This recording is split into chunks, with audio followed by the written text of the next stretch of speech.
जय जय श्री राम। आप सभी का जीवन मंगलमय हो। आप सभी महान भावों का वंदन अभिनंदन एवं स्वागत है। श्रद्धा विश्वास रूपणो भवानी शंकरो। ये श्रद्धा विश्वास ही कल्याण का मार्ग है, शक्ति सामर्थ्य का मार्ग है। ये जीवन की पूंजी है। संसार को और परमात्मा को जोड़ने वाली रीत है, विस्तार का नीति है। अभियांतर शुचिता, अभियांतर शुचि हो, पवित्रता हो, पवित्रता ही से प्रेम होता है। सुगंध से ही लोगों को प्रेम और आकर्षण होता है।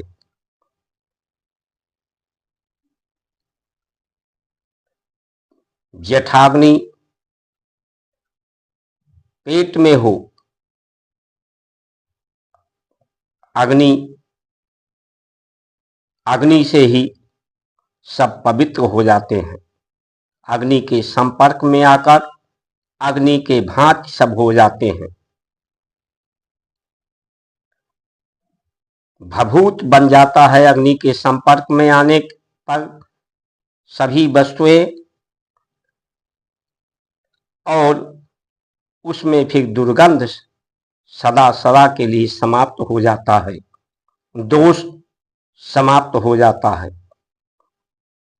भारत की रीत नीत ये प्रेत और पवित्रता, विश्वास और विभूति पाद की है। परम गति की मार्ग है। प्रकाश की तरफ हमारी गति हो, प्रकाश अग्नि शरीर में स्थापित हो। सूर्य को ठीक से उसके अवलोकन करना हो तो सूर्य के समीप जाना हो, जाकर ही सूर्य का अवलोकन किया जा सकता है। लेकिन सूर्य के समीप पहुंच करके दृष्टा जो देखने वाला है वही समाप्त हो जाएगा उसकी ओज से। तो सिर्फ विश्वास ही है जो संसार को से पार कराता है। संसार के गुण स्वाहा स्वधा, गुण गर में स्वाहा सुधा रुद्राणी। मनुष्य जब अपने शरीर को स्वाहा करता है, इसके गुणों को, इसके प्रभाव को, इसे पवित्र करता है स्वाहा करके, तो उसका जीवन स्वधा हो जाता है, यानी अमृत हो जाता है, अमरत्व को प्राप्त करता है। उसे जन्म मरण हानि लाभ जस अपजस सफलता असफलता की चिंता नहीं होती। वही लोगों में श्रद्धा और विश्वास पैदा करता है। जो शांति निकेतन होता है उसे कोतूहल संसार का पसंद नहीं होता। वो भीड़ में भीड़ का हिस्सा नहीं बनता, क्योंकि भीड़ की जो स्थिति है वो भयावह होती है। भय की स्थिति, भीड़ की स्थिति दुर्गति की स्थिति होती है, समस्या की स्थिति होती है। आज भीड़ जिस तरह से चाहे तीर्थों में बढ़ रही हो, न्यायालयों में बढ़ रही हो, सड़कों पर बढ़ रही हो,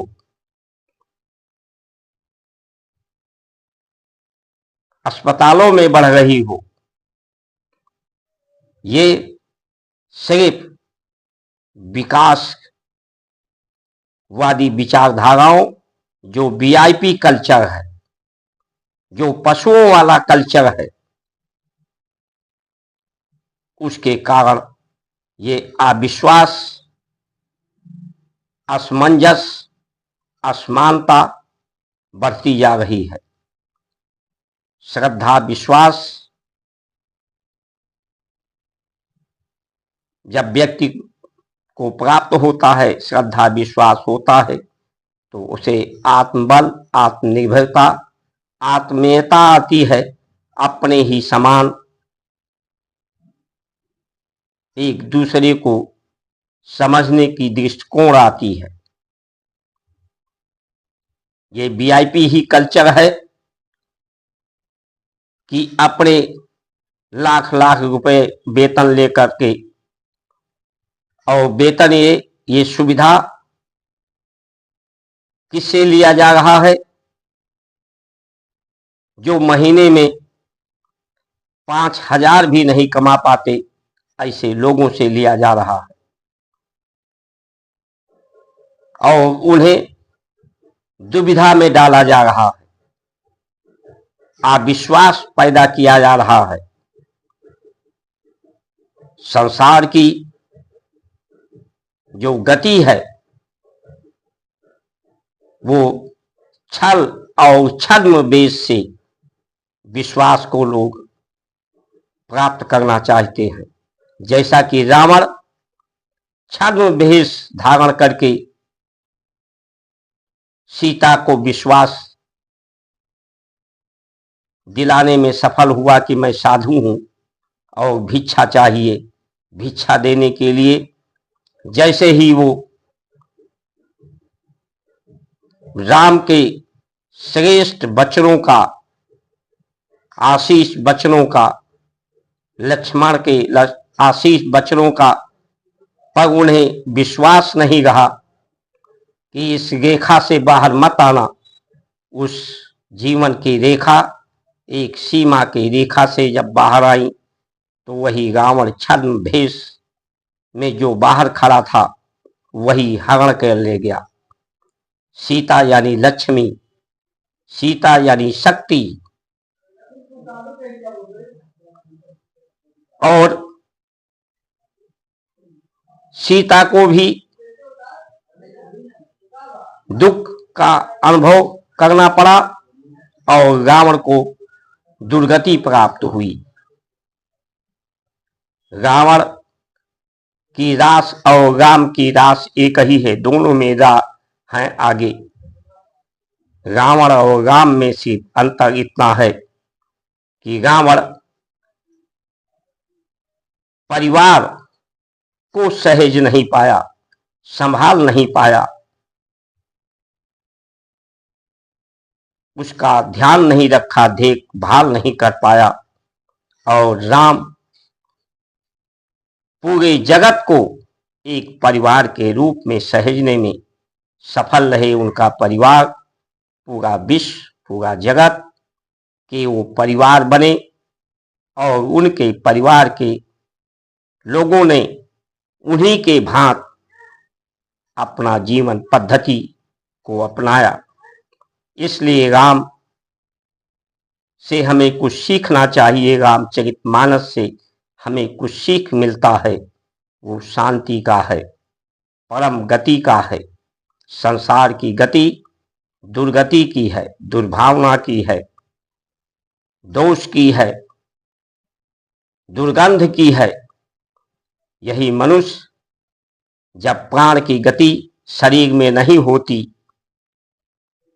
तो घर वाले घर में नहीं रखते, क्योंकि इसमें दुर्गंध पैदा हो जाती है, बीमारियां पैदा हो जाती हैं।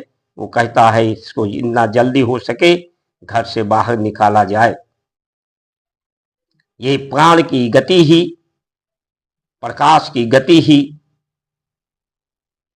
इसे पवित्र करते हैं। जो लोग आज बीमारियों से, दुर्घटना से, आपराधिक घटनाओं से जिनका मृत्यु होता है वो अपने जीवन के अंतिम अवसर को खो देते हैं, अंतिम ज्ञान को खो देते हैं। क्योंकि जब आयु को लोग पूरा करते हैं तो उसके पहले उनका आयु पूर्ण होने के अवसर के पूर्व अन्न छूट जाता है, उसके बाद जल ग्रहण करना छोड़ देते हैं। इन दोनों के छूटने से संसार की जो गुण है, प्रभाव है, उनमें समाप्त हो जाता है।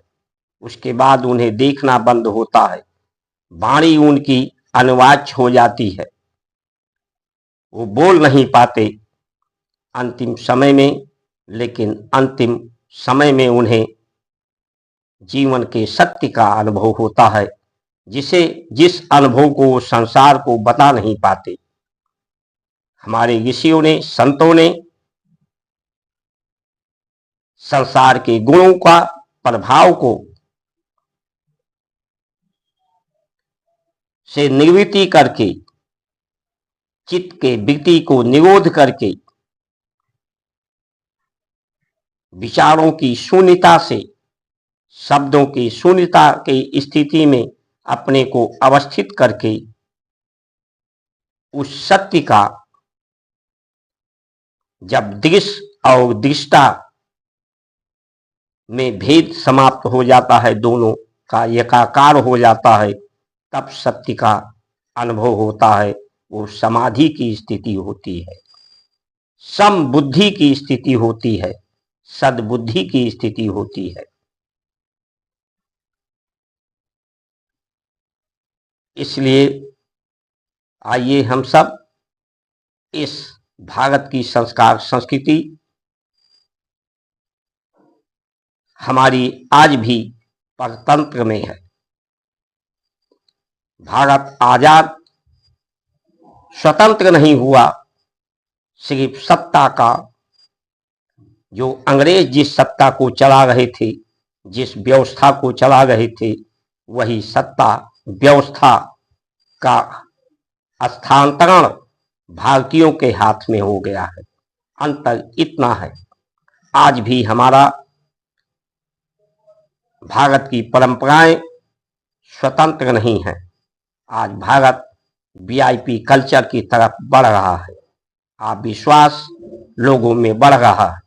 इसलिए जो जीवन की पूंजी है विश्वास, वो जीवन की पूंजी लोगों की समाप्त हो रही है। लोगों का काम समाप्त हो रहा है मशीनरियों के अंधाधुंध प्रयोग से, और जिसका काम समाप्त होता है, मनुष्य का काम समाप्त हो रहा है, तो मनुष्य ही समाप्ति के तरफ बढ़ रहा है। इसलिए ये अवस्था में सबको जागृत रहने की आवश्यकता है, सचेत रहने की आवश्यकता है। हमारी नीति विस्तारवाद की हो, प्रगति की हो, परम गति की हो, उन्नति की हो, सन्मुखी हो, संसार के पद का महत्व नहीं, परम पद का महत्व सबके जीवन में हो, और श्रद्धा विश्वास की पूंजी स्थापित हो, जिससे सभी का कल्याण हो, लोक मंगल हो, लोक कल्याण हो।